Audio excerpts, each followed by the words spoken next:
ब्रह्म प्रणाम प्रणाम गुरु, पुनि प्रणाम सब संत। करत मंगलाचार्य, नाशत विघ्न अनंत।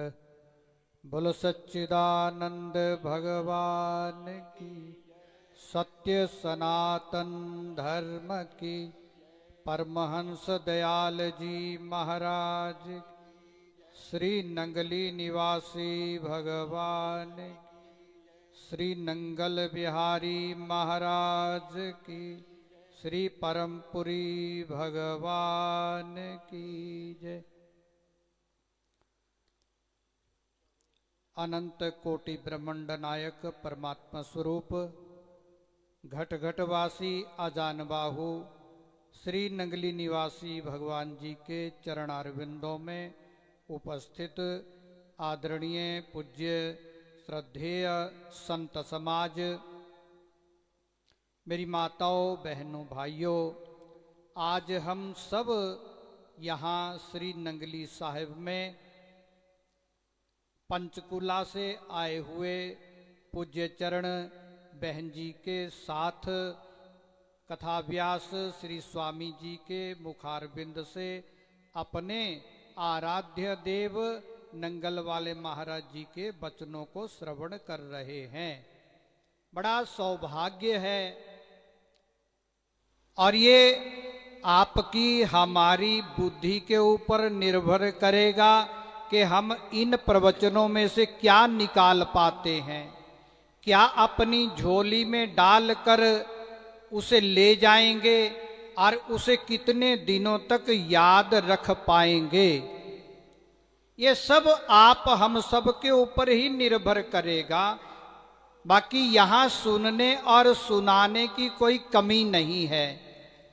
कुछ भी कहने से पहले मैं अपने बुजुर्ग संत महापुरुषों से क्षमा चाहूंगा, क्योंकि जो बात है वो बड़ी है और जो मुंह है वो छोटा है।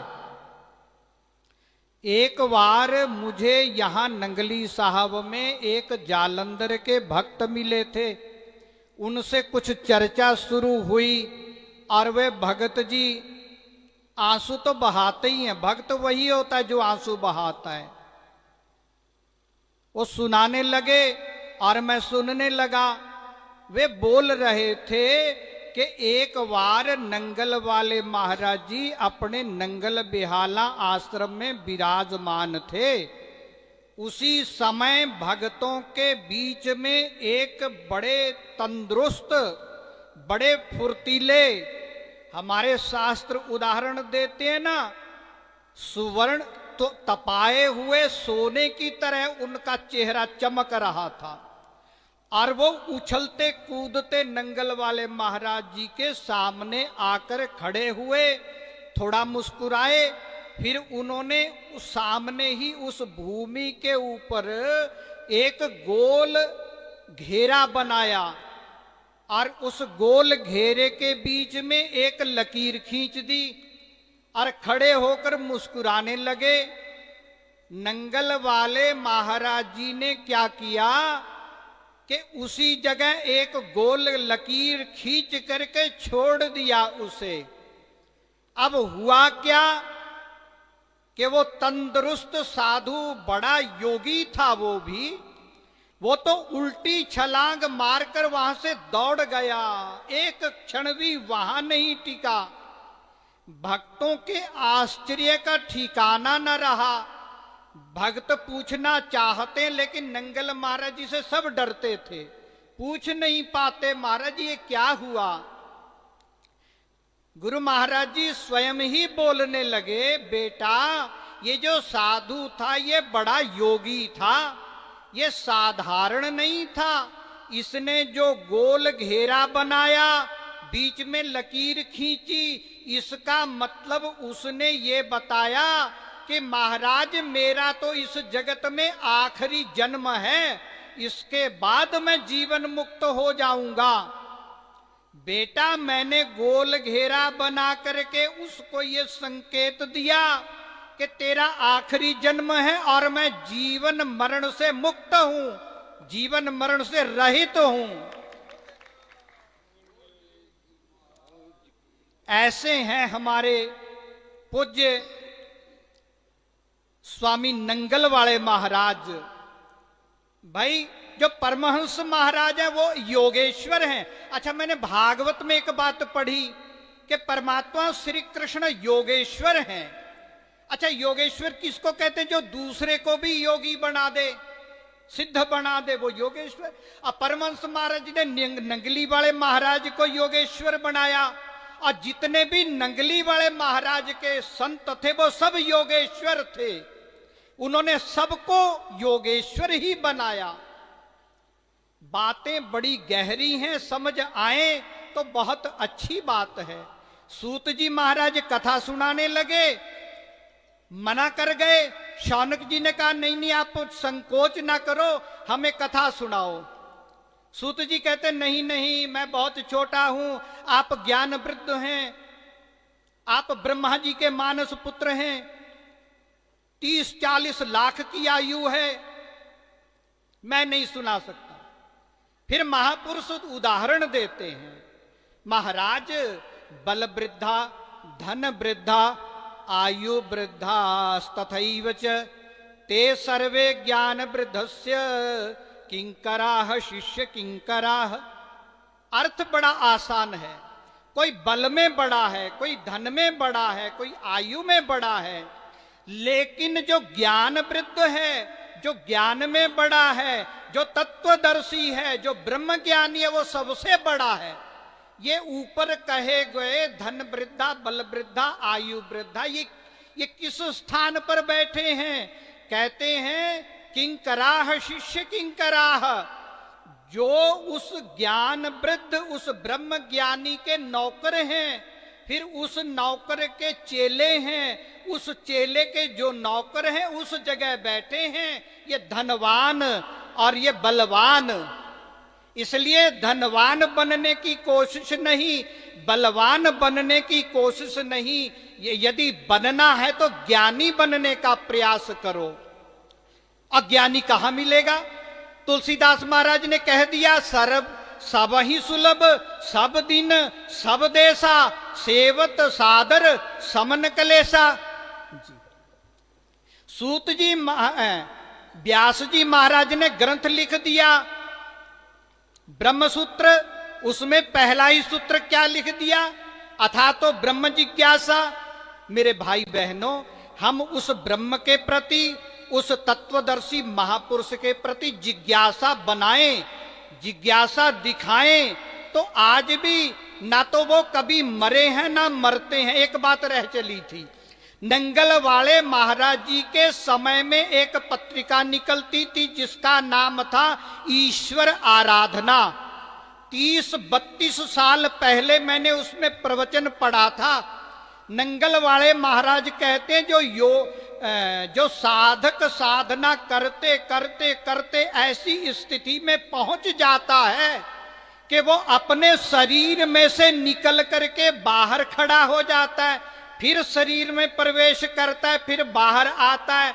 वो शरीर को छोड़ने और ग्रहण करने की शक्ति सीख लेता है, वही योगी बनता है, वही ब्रह्म ज्ञानी बनता है। क्योंकि जब काल आता है वो काल के आने से पहले ही निकल जाता है। आखिरी, बिल्कुल आखिरी, एकदम समाप्त है। क्योंकि काल आएगा, हमको शरीर से निकालेगा। जब हम ये विद्या सीख जाएंगे निकलने की, पहले ही हम शरीर से निकल करके सारे विश्व में व्यापक हो जाएंगे, काल से परे हो जाएंगे। उन योगीश्वरों को याद करो, उनका स्मरण करो, संस्कारी बनो, संशयात्मक न बनो। क्षमा चाहूंगा आप शब्दों के लिए। वाणी को विराम देने से पहले जय घोष करेंगे। बोलो सच्चिदानंद भगवान की जय। बहुत ही सुंदर भाव निवेदन करने जा रहा हूं श्री नंगली दरबार के ही रदौर हरियाणा से परम पूज्य परम श्रद्धेय संत मान आत्मानंद जी से। वो भी संक्षेप में अपने भाव श्री सतगुरुदेव भगवान जी के चरण कमलों में रखें। आदरणीय मान आत्मानंद जी, जल्दी करो।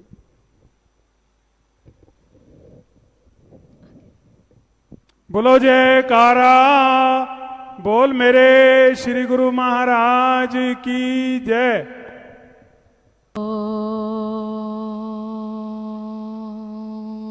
गुरुर्ब्रह्मा गुरुर्विष्णु गुरुर्देवो महेश्वर गुरुर्साक्षात् परब्रह्म तस्मै श्री गुरुवे नमः। हे परत के सारथी तुझे कोटि कोटि प्रणाम। आ मेरी भी थाम ले मन की छुट्टी लगा। सिया राम मैं सब जग जानी करूँ प्रणाम जोरी जुग पा।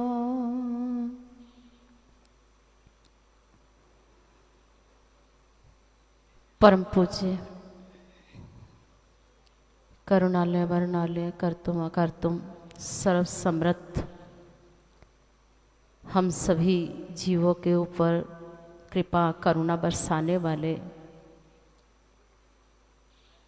मेरी बाबा गुरुदेव श्री नंगली निवासी भगवान जी के चरणों में इस दास का कोटि कोटि प्रणाम। अध्यात्म के सम्राट श्री परमहंस दयाल जी महाराज के श्री चरणों में इस दास का कोटि कोटि प्रणाम। आदरणीय मेरे गुरुदेव तपोवृद्ध ज्ञानोवृद्ध तीरथ चरण मेरे हृदय सिंहासन पर विराजमान आदरणीय वंदनीय श्रोत्रिय ब्रह्मनिष्ठ परमहंस परिव्राजकाचार्य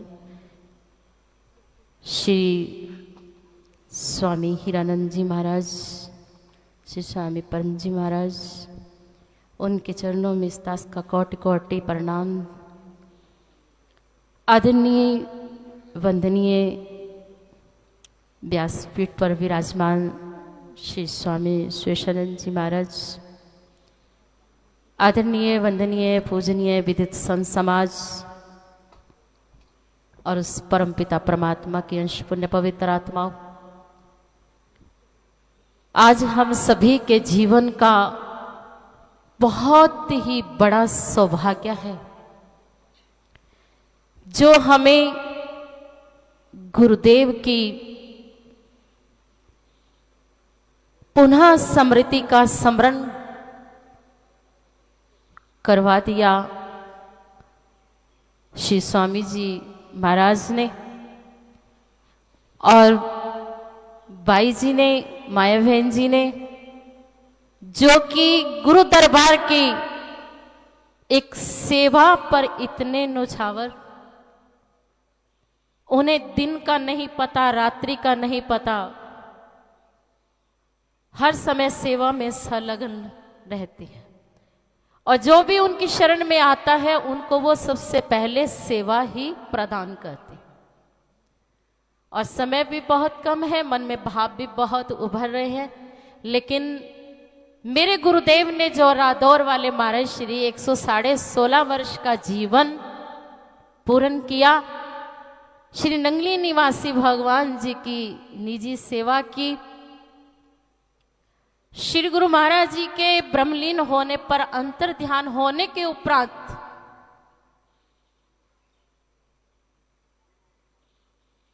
श्री नंगल वाले हीरानंद महाराज जी के सन्निध्या में महाराज श्री 11 वर्ष रहे। अपने बड़े गुरु भाई की संलग्न से उन्होंने सेवा की और कई बार महाराज श्री नंगल वाले महाराज जी की इतनी लीलाएं सुनाते थे, अब मैं किस किस लीलाओं का वर्णन करूं। कहते जब वो ध्यान पर बैठते थे, महाराज श्री के जाने के बाद कहते मैं बहुत अपने आप को नहीं संभाल पा रहा था, तो नंगल वाले महाराज जी ने कहा कि आत्म याद कर हमें गुरुदेव ने क्या कहा था। श्री गुरु महाराज जी ने कहा था हीरा आत्म, आत्म हीरा। जब महाराज श्री और हीरानंद महाराज जी दोनों इकट्ठे गुरु महाराज जी की सेवा में उपस्थित होते थे, श्री गुरु महाराज जी ये उच्चारण करते थे। और मुझे बात याद आ गई ज्ञानेश्वर जी की, और उन्होंने भी अपने बड़े भाई को गुरु माना। ये कहना बहुत आसान है, करना बहुत कठिन है। कथनी मीठी खांड सी करनी विष की लोए, कथनी को करनी करे तो विष से अमृत होए। और उन्होंने अपने बड़े गुरु भाई की सेवा की और उनके सानिध्य में रहे, और दुनियापुर में जाकर के उन्होंने पाकिस्तान में अनुष्ठान किया। 6 महीने 26 दिन ना अन्न खाया, ना नमक खाया, ना फल खाया, केवल बकरी का ही दूध पीते थे। फिर हीरानंद महाराज जी ने आकर के उनको उस भक्ति से उठाया, कहने लगे कि आत्म चलो। तो नंगल बेहाला में आकर के रहे। फिर जब नंगल बेहाला में रहते रहे, पाकिस्तान का युद्ध हुआ, उसके बाद महाराज श्री गुमथला राव में आए।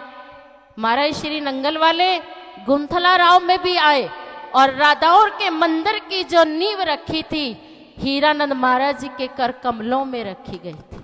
उन्हीं के हाथों से वो नींव बनी है। आज भी वो मंदिर सभी के सामने दृष्टिगोचर है।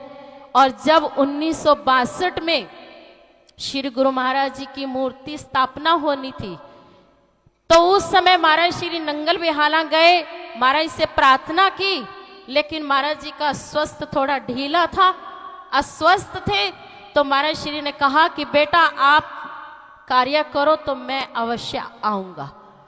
और हरिद्वार आए, फिर रादौर आए, उसके बाद हीरानंद महाराज श्री नंगली दरबार में आए महाराज जी के साथ। तो एक रात आश्रम बनने के बाद हीरानंद महाराज जी रादौर में विश्राम किया। और मेरा कहने का भाव, ग्रंथों में भी कहा है, मानुष मानुष अंतरा कोई हीरा ते कोई कंकड़ा। लेकिन मेरे गुरुदेव ने, मेरे नंगली निवासी भगवान जी ने एक ऐसा हीरा जड़ा, एक ऐसा हीरा बनाया जो कि सभी को तराशने में लगा हुआ है। मुझे लगता है कि कहीं हमसे गुरुदेव की महिमा छुपन हो रही थी, और माया बहन जी माध्यम बने और गुरु की महिमा को फिर प्रकट कर दिया, उसका प्रकाश कर दिया। और हम सभी के भीतर गुरु के नाम की मणि का प्रकाश ऐसे ही प्रकाशित होता रहे। इन शब्दों के साथ मैं वाणी को विराम देती हूँ। कोई कठोर शब्द आ गया तो क्षमा प्रार्थी हूँ। बोले श्री सतगुरुदेव महाराज की, बोले श्री परमहंस दयाल जी महाराज की, बोलो श्री नंगली निवासी भगवान की जय। बोलिए श्री नंगल बेहाला महाराज की।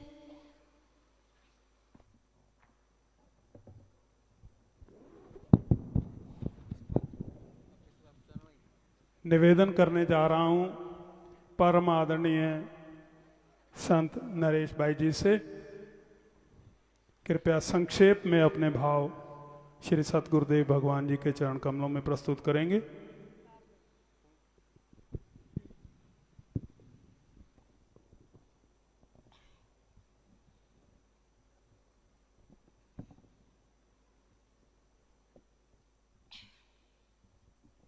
बोल जयकारा बोल मेरे श्री गुरु महाराज की जय।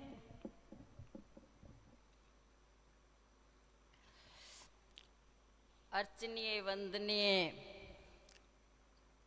पूजनीय श्री गुरु महाराज जी के श्री चरणों में मेरा कोटि कोटि नमन। श्री चरणों में विराजमान व्यासपीठ पर बैठे स्वामी सुरेश्वरानंद जी और श्री चरणों में विराजमान सभी संतजन और प्यारी साध संगत जी, हम गत चार दिनों से हम श्री नंगल महाराज जी के प्रवचनों को, उनकी वाणियों को, उनके शब्दों को स्मरण कर रहे हैं। दरअसल गुरु की वाणी जो है उसी में सब कुछ विराजमान है। गुरु ग्रंथ साहब में लिखा है गुरु वाणी है, वाणी गुरु है, विच वाणी अमृत सारे। गुरु की वाणी में ही अमृत विराजमान है, जिसको हम प्राप्त कर सकते हैं। अगर हम गुरु की वाणी को शिरोधार्य नहीं करते तो हम खाली के खाली रह जाते हैं। तो इसीलिए हम सबका बड़ा सौभाग्य है कि हम नंगल महाराज जी के वचनों को हम सुन रहे हैं। और बार बार इसीलिए भी सुना जाता है, ऐसे जो आयोजन किए जाते हैं कि बार बार हम उनके वचनों को सुने, तो हो सकता है कोई ऐसा शब्द हमारे हृदय में ऐसा उतर जाए और हमारा कल्याण हो जाए। इसीलिए बार बार उनके वचनों को सुना जाता है, उनको हृदयंगम किया जाता है, उन पर चिंतन किया जाता है कि हमारा कल्याण हो सके। और गुरु और शिष्य का तो एक बहुत बड़ा गहन नाता है, बड़ा पवित्र नाता है कि गुरु का शिष्य पर अधिकार होता है और शिष्य का गुरु पर अधिकार होता है। महाराज जी की एक छोटी सी कथा है, मैं आपको सुना रही हूँ कि नंगली सरकार जी की आज्ञा से नंगल महाराज प्रचार में थे, प्रचार कर रहे थे और काफी लोग भगतगण उनके पास आते थे, उनको उपदेश देते थे। उन्हीं दिनों एक भगत जी जिनका नाम था मेहमानंद जी, वो नंगल महाराज जी के पास आए और नंगल महाराज जी ने उनको भगत बनाया। और कुछ दिनों के पश्चात जो मेहमानंद जी भगत थे, बाद में तो वो संत बन गए, तो उन्होंने नंगल महाराज जी के आगे फरियाद की कि महाराज जी मैं बुरी तरह समर्पित होना चाहता हूँ और साधु बनना चाहता हूँ। तो नंगल महाराज जी, उन दिनों नंगली महाराज जी से पहले स्वीकृति ली जाती थी कि फलां फलां को साधु बनाना है, अगर महाराज जी स्वीकृति दे दें तो फिर उनको लेके वहाँ जाया जाता था। नंगल महाराज जी ने पत्र लिख के उनकी स्वीकृति प्राप्त कर ली कि उनको साधु बनाना है। तो नंगल महाराज जी मेहमानंद जी को नंगली सरकार के पास लेके गए, तो नंगली सरकार बैठे थे और उस वक्त वहाँ पर सत्संग चल रहा था। और महाराज जी नंगली सरकार अपने सत्संग में जरा भी व्यवधान जो है वो पसंद नहीं करते थे, इसीलिए नंगल महाराज जी भी और वो भगत जी भी जो थे वो पीछे ही बैठ गए। कुछ समय के पश्चात वो सत्संग समाप्त हो गया और महाराज सब लोग चले गए, सिर्फ एक दो जनों के साथ नंगली महाराज जी बात कर रहे थे। तो नंगल महाराज जी मेहमानंद जी को साथ लेके नंगली सरकार के पास गए और महाराज जी थोड़ा सा बातचीत में व्यस्त थे। तो नंगल महाराज जी ने मेहमानंद जी को नंगली महाराज जी के पास बिठाकर किसी कामवश चले गए, थोड़ा काम होगा उनको चले गए, बिठा दिया नंगली सरकार के पास। तो गुरु महाराज जी नंगली सरकार बातचीत करके थोड़ी देर बाद उस भगत की तरफ मुखातिब हुए और कहने लगे, तुम हीरानंद के बंदे हो? तो उन्होंने कहा, जी महाराज जी मैं हीरानंद जी का बंदा हूँ। तो कहते, अच्छा अब तुम्हें कोई चिंता करने की जरूरत नहीं है, तेरा गुरु मैं, तेरा ठेकेदार मैं, हीरानंद के बंदे सच्चे और सुच्चे होते हैं। एक लाइन में गुरु महाराज जी कह गए, अब तो हीरानंद का है तो तुझे कोई चिंता करने की जरूरत नहीं है, तेरा ठेकेदार मैं हूँ, तेरा गुरु मैं हूँ, हीरानंद के बंदे सच्चे और सुच्चे होते हैं। तो ऐसे महाराज जी ने कहा। तो उसके बाद थोड़ी देर मुखातिब को होके कहने लगे, अच्छा तू आया किस लिए है, किस मकसद से आया है? तो फिर बताया कि ऐसे ऐसे मैं आया हूँ। तो फिर महाराज जी ने उनको साधु बना दिया। उनका साधु वाला नाम तो मुझे अब याद नहीं आ रहा।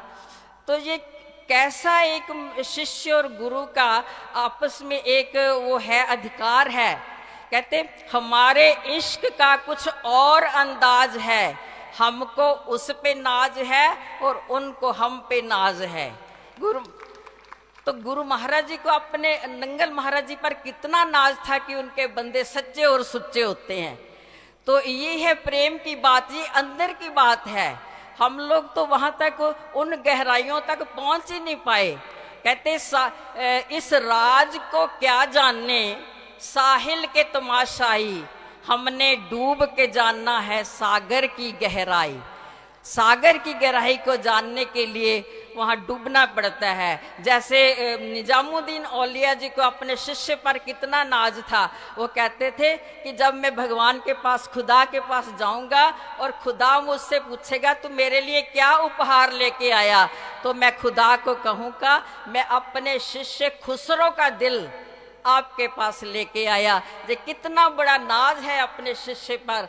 ऐसे ही शिष्य को भी गुरु पर नाज होता है और गुरु को भी शिष्य पर नाज होता है। ये ऐसा एक आंतरिक रास्ता है, आत्मा के लेवल पर ये एक रिश्ता है। तो इसीलिए प्रभु प्रेमियों, हम नंगल महाराज जी के प्रवचनों को सुन रहे हैं। बड़े ही उनके गूढ़ वचन है जो चिंतन करने योग्य है। एक एक शब्द जो है उस पर अगर हम चिंतन करें तो कितना ही वो टाइम लग जाए। महाराज जी का एक दोहा पढ़कर मैं वाणी को विराम देती हूँ।